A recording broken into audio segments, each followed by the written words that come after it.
Welcome to SI Now. It's Thursday, March 9th. I'm Amy Campbell in today for Maggie Gray. The NFL's legal tampering period opened Tuesday at noon, and it's blowing up like you thought it would. In the last 48 hours, there's been no lack of action, with players on the move, including Pierre Garçon going back to Cali. It can be hard to keep track. Here to break it all down is Sports Illustrated NFL writer Emily Kaplan. Emily, I have to start with Tony Romo. After months of speculation, he'll be released by the Cowboys. We've been hearing the Texans, Broncos as possible landing spots for months now. Outside of these three, though, is there a dark horse team that might throw their hat in the ring in the Romo sweepstakes? Sure. Well, those are definitely the two favorites. Both of those teams seem to be a quarterback away from making a really strong playoff push. But one team I would keep in mind might be the Jacksonville Jaguars. And it might seem counterintuitive as they've definitely seemed to show commitment to Blake Bortles with this new regime and Tom Coughlin heading the football operations. But this is a team that, look, has so many of the pieces there on defense, great stars. They've got two great wide receivers in the Allens, Allen Robinson and Allen Hurns. And Tony Romo could be the answer to kind of get them over that hump. The one thing I would say is that they are cutting money, and this is a team, the Jacksonville Jaguars, that's not afraid to make a splash. That would definitely be very, very interesting there. Another interesting thing this week, Brandon Marshall agreed to a 2-year, $12 million deal with the New York Giants. This is a nice trio of receivers. Sky's the limit for Marshall, Beckham, and Shepard. Emily, where does this receiver core rank among the NFL's elite? I think it might be the top. I think that the Giants had such a good thing going last year with Sterling Shepard, Victor Cruz, and Odell Beckham. And with all due respect to Victor Cruz, they get an upgrade with Brandon Marshall. So the only tandem I think that can really beat Brandon Marshall and Odell Beckham might be actually the Tampa Bay Buccaneers with Mike Evans and Deshaun Jackson. But I love what the Giants did here. I think they got a total bargain. And off the field, Brandon Marshall has a chance to, maybe be a mentor for Odell if they're not clashing. So I think there's a chance for this to be something pretty good here in New York. Well, speaking of the Tampa Bay Buccaneers, in other receiver news, Adam Schefter reports this morning Deshaun Jackson is heading to Tampa. Like you said, Jameis Winston gets another weapon opposite Mike Evans. Will this be the move that helps the Bucs kick in the door in the NFC South? I hope so, because I feel like they've been everybody's trendy pick the last 2 years and just haven't been able to figure out a way to get it done. Look, Mike Evans is probably the most dominant wide receiver that nobody talks enough about. And when they add a guy like Deshaun Jackson who can stretch the field and be that home run threat, that's huge. And they have a young tight end in Cameron Brate who's coming along. And if they can just get that running game going, and I want to see what they do, I would love to see them draft a guy like Dalvin Cook maybe. And look, that offense would be unstoppable. Well, moving out to the west side of the nation, the Cardinals coming off a disappointing 7-win season, lost two of their most talented defenders, with Calais Campbell agreeing to a deal with the Jaguars. Tony Jefferson agrees to a deal with the Ravens. Despite it possibly being Palmer and Fitz's last seasons, is it time for the Cardinals to consider a rebuild? It seems like they're almost 1 foot in the door, 1 foot out the door. They kind of want to see what Carson Palmer has left this year and Larry Fitzgerald.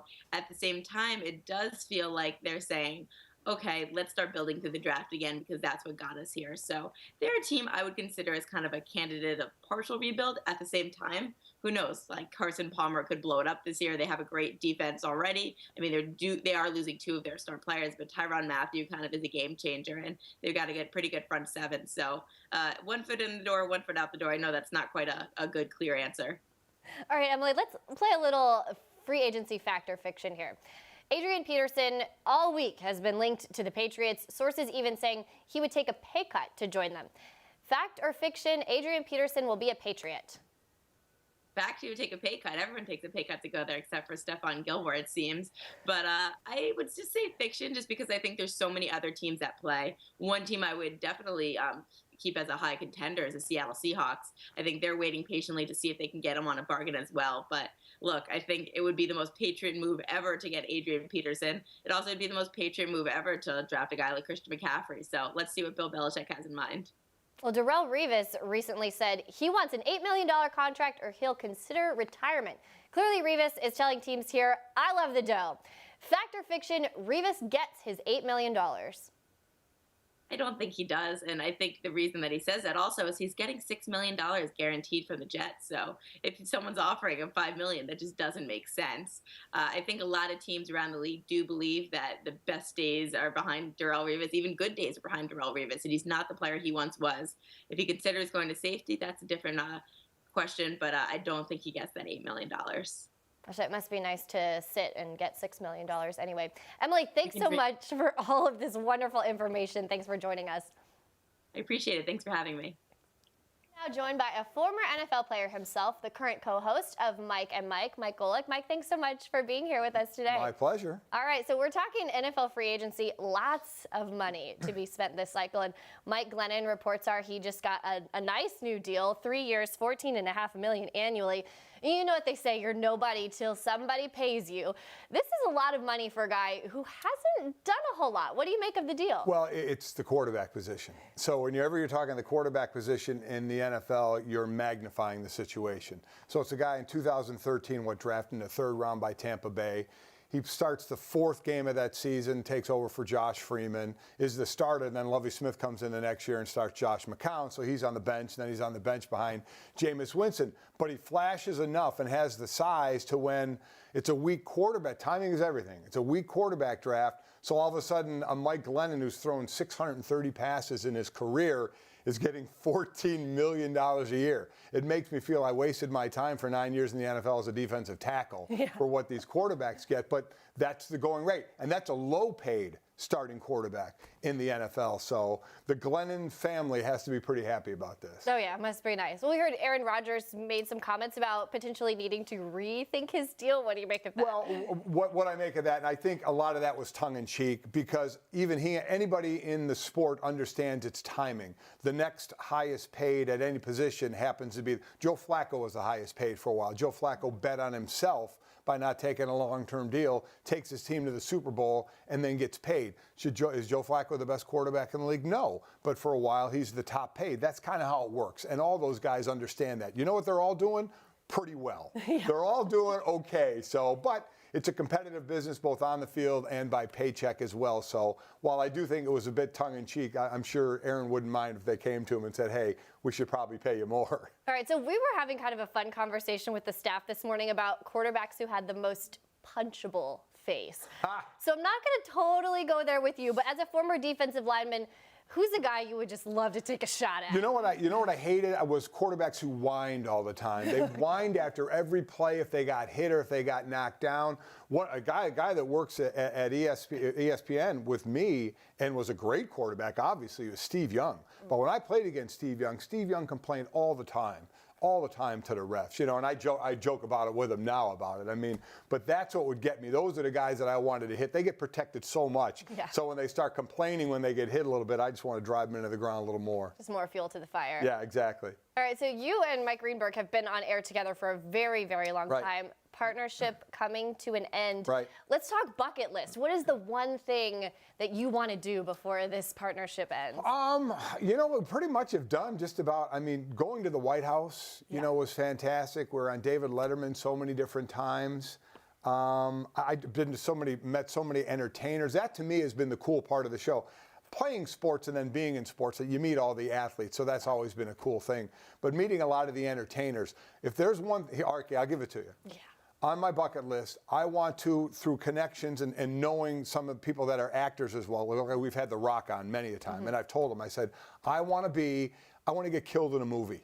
I want to be one of those guys in a movie who's a bad guy who kills a couple of the good guys, and then I get destroyed somehow, some way. That's it. 10 seconds on screen and I just get obliterated. That's what I want to do before it's all said and done. All right, it's out there now. That's it. That's what I want to do. Some calls here and get you in the movies.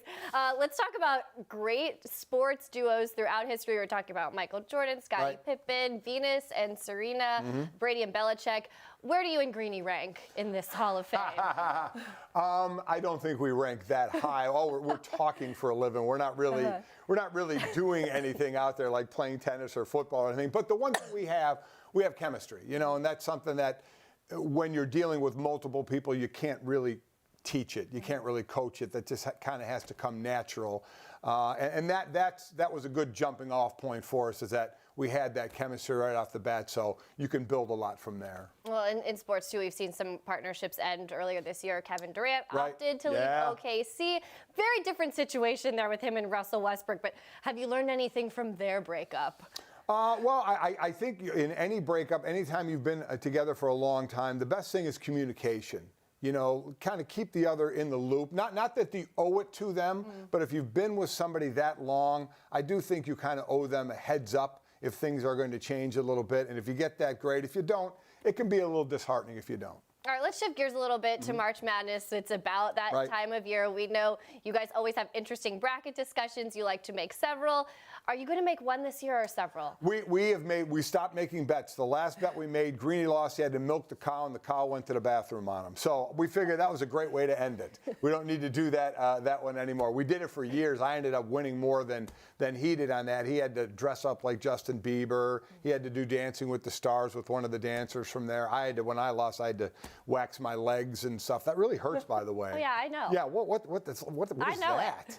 So the pressure's off. We can just pick to pick now and not have to worry about paying off any bets. Have a little fun with it. Yeah. A little more fun with it. All right, so you're here talking about diabetes. You have type 2 diabetes. Yes. You've done a lot of work to maintain a healthier lifestyle. What are some of the biggest challenges that you've had? Well, I mean, the biggest challenge is certainly a bit of a lifestyle change. You know, when my father was diagnosed with type 2 diabetes when he was in his 40s, and he chose to kind of keep it to himself. That was his generation, not right or wrong. It's just the way he chose to do it. So when I was diagnosed, I'm 54, in my early 40s, my thought was, I want to get everybody involved in this. So I wanted to get the word out. So that's why I partnered up with Janssen Pharmaceuticals to really get the word out and to talk with your doctor, because what works great for me may not work great for you. So a great website is icanimagine.com, where you can hear more of my story, but also you get a great guide to how to talk to your doctor and what to ask your doctor so that they can help you get a game plan for you. Get it out, get your support group, get everybody working together, and it really starts with your doctor and getting that initial game plan. Well, certainly some very important awareness there. Sounds like a lot of good things going on, and you look fantastic, I have to say. Thank you. That's my wife. It's my wife works me a lot. Yeah, but it's great. I lived a life of working out all the time, so I just do that and eat well, eat better. Believe me, I still have my, have my little things we all eat every now and then, right? but just do it in a smart way. Well, Mike, thanks so much for joining us here My today. pleasure. Thank you. All right, so while NFL teams are filling out rosters with free agents, they're also scouting prospects for next month's draft. Our Maggie Gray sat down with one of this year's most unlikely NFL hopefuls.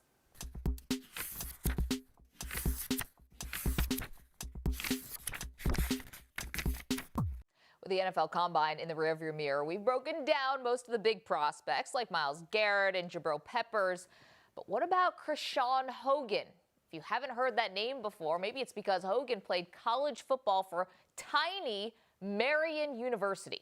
Hogan was the only NAIA player to receive an invite to the Combine, and he posted solid numbers while he was there. And now he joins me. Christian, it was a winding road to even get to the Combine. So let's start in high school. You caught only 20 passes in your entire career, yet you still get recruited and land at Division II Walsh University. Why do you think it took a little bit longer for you to find your footing as a receiver? Well, in high school, I played a couple different positions.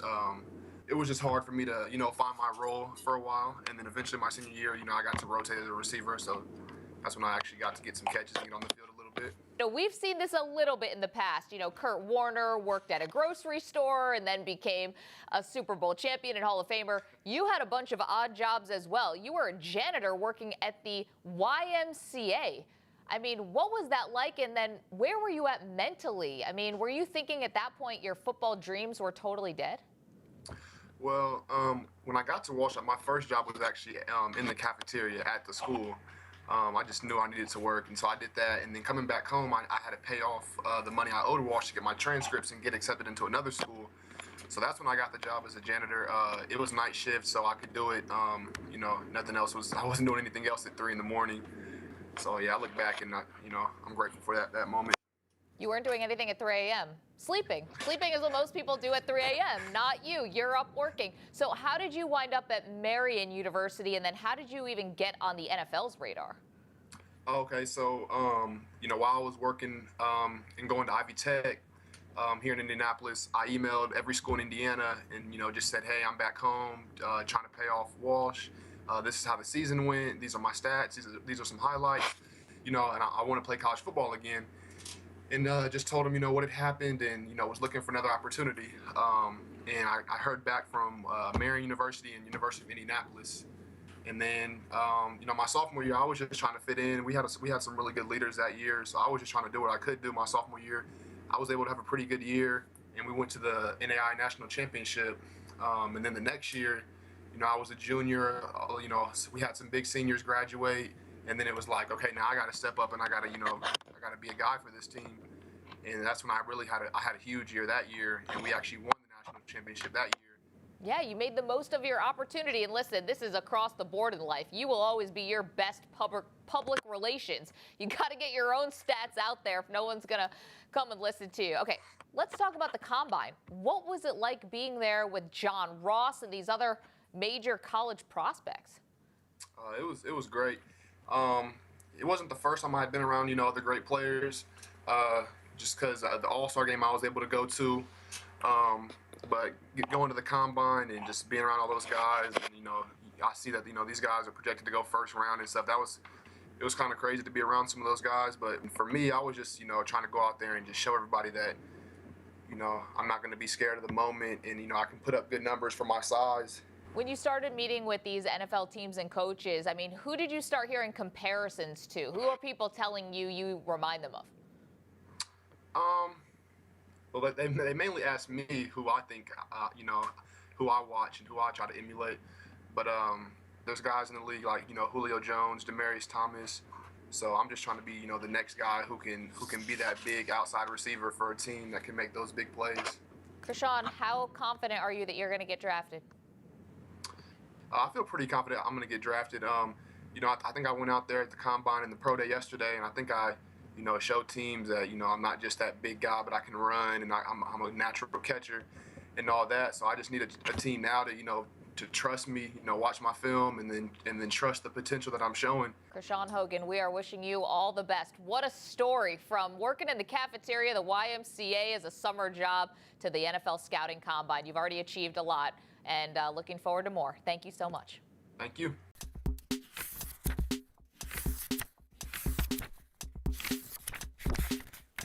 While Mayweather and McGregor are yelling, "Give me the loot," this weekend Victor Belfort will be taking on Kelvin Gastelum in a highly anticipated UFC showdown. Our Maggie Gray caught up with former fighter and current UFC analyst Yves Edwards.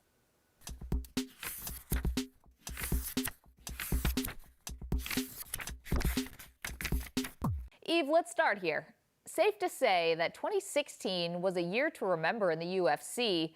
Well, this year has gotten off to a pretty slow start. Both UFC 208 and 209 really left bad taste in the mouths of MMA fans. In your opinion, how much momentum has the sport lost since the start of 2017? Well, I don't know if the sport has lost much momentum. You get that sometimes with fight cards. You get guys that can't make weight or have injuries, and you get fights that drop out of fight cards because of that. But yeah, the Brooklyn card was a little bit slow. It's one of those things though, where fights are. You just don't know what's going to happen. So I think these next few cards are really going to turn the heat back up. How do fans and how do you perceive Tyron Woodley right now? He said that he feels like he's the most disrespected champion the sport has ever seen. Dana responded, calling him a drama queen, says if he wants the respect of fans, he has to have a dominant performance against Stephen Thompson. Obviously, that did not happen over the weekend, yet he still won. So where is Woodley right now in terms of the UFC hierarchy? Well, Tyron's a good friend of mine. He's a champion. He's a champion for a reason. He has the skills to do that and be there. But I also agree. I think there are some things that he has to do. He can do better. And he can do these things outside of the gym, but outside of the octagon, but he has to bring those things into the octagon. And also just don't try so hard. You're too worried about getting the respect. Let it come as it comes. And if they don't want to respect you, then just be who you want them to believe you are, and it'll come. You know, Just following up on Dana, because listen, he stokes the flames of the fire more than anyone. He said, I'm getting tired of the term money fights, quote unquote. I want the money fights. He says, what are you all going to move down and fight Conor McGregor? Listen, there's no bones about it. Conor's the guy. Conor brings in big gates, big pay-per-view numbers, everything else. Shut up if you don't. If you're not him, shut up. You're a former fighter. How would you respond to those type of comments when it's coming from the boss? I am a realist. I don't agree with Dana all the time. I will tell you that. But I do agree with him on this point. Conor McGregor didn't come into the UFC as a money fight. He created these money fights by being the guy that goes out there, by saying the things that he was going to do, and then going out there and doing the things that he said he was going to do. And that's what you have to do if you want money fights. You want to go out there and you want to have the big pay-per-view fights, and you want to get the big dollars in these fights, then you have to make claims, and then you have to live up to those claims, go out there and perform, and that's how you get into these money fights. Yeah, you know, on the women's side, Ronda obviously made a lot of money for not only herself, but her opponents as well. She recently wrapped up filming her guest appearance on the show Blind Spot, but we haven't heard anything about her getting back into the octagon. Most people believe she's already on to Hollywood and is leaving fighting in the rearview mirror. What do you see? I mean, try to read the tea leaves here. Is there a chance that we see Ronda return at some point? I don't know if we're going to see Ronda back at the octagon. You know, her last two fights, they were really hard. And when you're at the top of the mountain and you get knocked down and you start climbing back up that mountain again and you get knocked down again in such a brutal way, I don't know. It's kind of hard for me to see Ronda stepping back in there right away. And if she does step back in there, she's not going to be the same woman. She's not going to be at the top of the hill. She will have to earn her way back to the top. And I don't know if she really wants to go through that hassle again. She did that once. She's been at the top. And sometimes when you get to the top of the mountain, going back up there doesn't seem like a fun trip. This weekend, fans have the opportunity to witness young buck Kelvin Gastelum versus the Brazilian veteran Vitor Belfort. How much will experience play into a bout like this, Yves? Experience is a key factor, I think. Vitor has so much of it. He's been fighting in the UFC since Bill Clinton was the president. So it's been a long time. And he has tons of experience. Again, Kelvin Gastelum, though, this is a young man who's come a long way in a short amount of time. You see the improvement that he makes every single time he steps into the octagon, and he's going to need to show improvement against a guy like Vitor. This is the biggest name on his resume, and should he get a win here, he would be ranked. I think he should be ranked as a middleweight. Even though I think the guy is a welterweight, he would be ranked. He would be deserving of a ranking at middleweight, and he'll be making a whole lot of noise with a victory, especially a stoppage over a guy like Vitor Belfort. Well, we're looking forward to it. Of course, we're going to see you on FS1 this weekend. It's UFC Fight Night, Belfort against Gastelum. You'll be working the weigh-in show on Friday, pre-fight, post-fight shows on Saturday night. They're going to keep you busy, Yves. Thank you so much for your time and perspective. We appreciate it. Thank you very much, Maggie. You have a great week.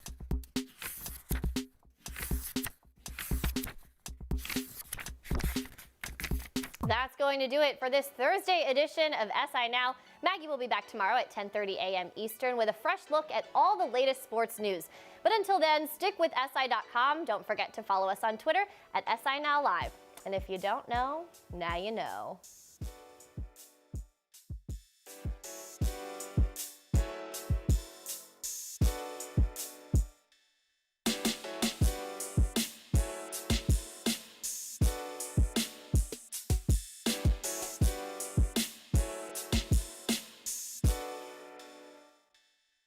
James drove his RAV4 hybrid into Hard Knocks Canyon, where he confronted death again and again. But death would have to wait. He earned a man's gratitude and his shirt. How far will you take the all-new RAV4 hybrid? Toyota, let's go places.